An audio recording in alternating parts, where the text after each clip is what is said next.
بلکہ بھی تھوڑے دن پہلے میرے پاس ایک بہن آئی اپنے خامن کو لے کے. اس کے ماں باپ نہیں تھے. اس نے بڑی قسم پرسی کی زندگی میں زندگی گزاری، جوان ہوئی اور اس نے آرفن سینٹر میں میرے محترم بھائیوں زندگی گزاری، یتیم خانے میں. اور اس نے اسی یتیم خانے میں پلے ہوئے ایک نوجوان کے ساتھ جس کے ماں باپ نہیں تھے اس کے ساتھ نکاح کر لیا. وہ دونوں لوگ پانچوں نمازوں کے پابند، تہجد کے پابند، صبح شام کے اذکار کے پابند، پردے کے پابند. ان کی زندگی میں بے انتہا نفاست، شرافت اور سادگی. ان کے پاس کچھ تھا ہی نہیں. انہوں نے شادی کی، ان کے 3 بچے ہوئے. اس کے میاں کو کینسر ہو گیا. اس کا پہلا بچہ اب نارمل پیدا ہوا. دوسرا بچہ اس کی ٹانگیں خراب تھیں. تیسرا بچہ اس کی سکن خراب تھی. وہ بہن سوال کرتی ہے کہ بھائی مجھے ایک بات بتائیں، میرا کیا قصور ہے؟ میں نے زندگی میں کبھی نماز نہیں چھوڑی. میری زندگی کا کوئی دن ایسا نہیں میں نے قرآن کی تلاوت نہ کی ہو. میں اپنی پوری زندگی حیا سے، پردے سے گزاری. یہ اتنی مصیبتیں میرے لیے؟ اس بات کو سمجھنا ہے.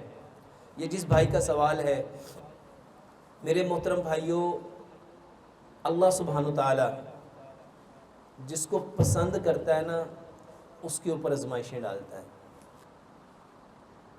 میں نے اس بہن کو بھی کہا کہ اس کائنات میں جس کو سب سے زیادہ آزمایا گیا،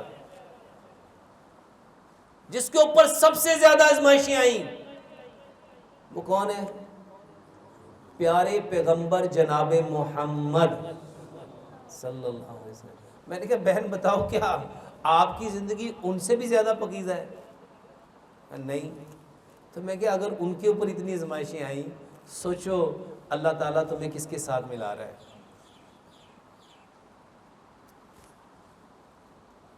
ایک بات یاد رکھیے گا، اللہ جس سے جتنی محبت کرتا ہے نا اس کو دنیا میں اتنا ہی ٹائٹ کر کے رکھتا ہے. اللہ تعالیٰ اس کو کسی اور کی طرف جانے ہی نہیں دیتا. اس کو دکھوں میں، دردوں میں، غموں میں، رنجوں میں، بیماریوں میں، تکلیفوں میں، آزمائشوں میں مبتلا کر کے رکھے گا کہ وہ ہر لمحے ایک ایک اس کا سیکنڈ اللہ کی یاد میں گزرے. اور اللہ جس کو پسند نہیں نہ کرتا، اللہ اس کی رسی چھوڑ دیتا ہے. اس کے اوپر ہر چیز کی فراوانی کر دیتا ہے. میں نے کہا بہن کیا تم وہ فراوانی چاہتی ہو کہ یہ دنیا کی زندگی، یہ پوری کائنات جس میں سورج چمکتا ہے، اللہ نے قسم کھا کے کہا اگر تیرے رب کے ہاں ایک مچھر کے پر کے برابر ہوتی، اللہ کسی کافر کو ایک گھونٹ پانی نہ پلاتا. میں نے کہا بہن یہ آزمائش اس وجہ سے ہے، اور محترم بھائی یہ آزمائش اس وجہ سے ہے کہ اللہ آپ کو اپنے ساتھ رکھنا چاہتا ہے، دنیا میں بھی، قبر میں بھی، حشر میں بھی اور آخرت میں بھی. اللہ جس کو سب سے زیادہ پسند کرے گا اس کو جو سب سے بہترین جنت ملے گی وہ کون سی ہے؟ جنت الفردوس. میں کیا اللہ تمہیں جنت الفردوس میں جگہ دینا چاہتا ہے. اللہ نے تمہارا ٹھکانہ لکھا ہوا ہے. عبادات کر کے وہاں جا نہیں سکتے تھے تو اللہ تعالیٰ نے یہ مصیبتیں، یہ مصیبتیں نہیں ہیں، یہ آزمائشیں، یہ امتحانات اس لیے ہیں، یہ بیماریاں اس لیے ہیں کہ میں نے کہا دیکھو میری بہن جس کو کچھ بھی نہیں ہوتا کیا وہ اچانک مرتا نہیں؟ کتنے لوگ ہیں اچانک، یہ پیچھے جب زلزلہ آیا تو کتنے لاکھ لوگ ہنستے بستے جن کو پتہ بھی نہیں تھا ایک دم موت کا شکار ہو گئے. کتنے لوگ، یہ سونامی آیا کتنے لاکھ اس میں بہہ گئے. تو مرنا تو سب نے ہے.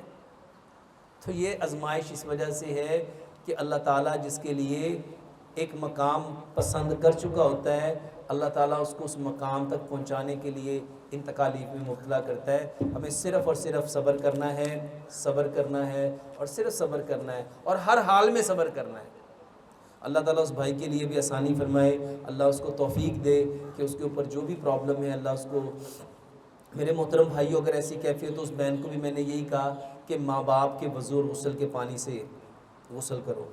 یہ اتنا زبردست علاج ہے، واللہ اتنا زبردست علاج ہے، یہ یقین جانو ایسے بندے کو ہلکا پھلکا کر دیتا ہے۔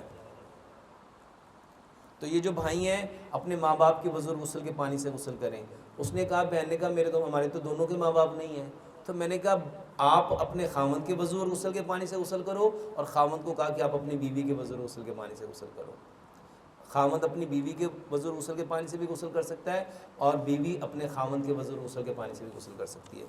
دنیا میں رب العزت کا نظام دین پھیلانے کے لیے کیا ضروری ہے؟ ماشاءاللہ۔